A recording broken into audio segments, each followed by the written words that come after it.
In this video, I'm about to show you how to easily learn Danish in Memrise.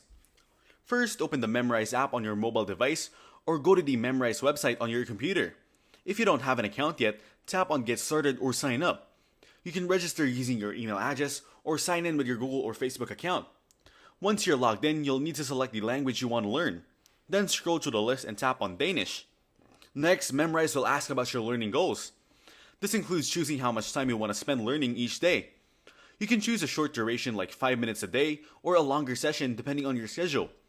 After setting your goals, Memrise will start with some introductory Danish lessons. You'll begin by learning basic vocabulary like greetings, numbers, and common phrases. Memrise uses flashcards, images, and audio recordings to help you memorize words and improve your pronunciation.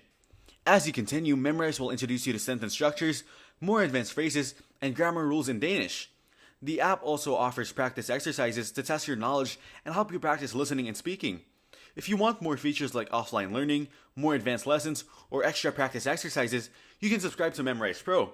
To keep learning Danish easily, make sure to practice regularly, and you can adjust your learning goals or track your progress anytime in the settings menu. Thanks for watching. Don't forget to like and subscribe.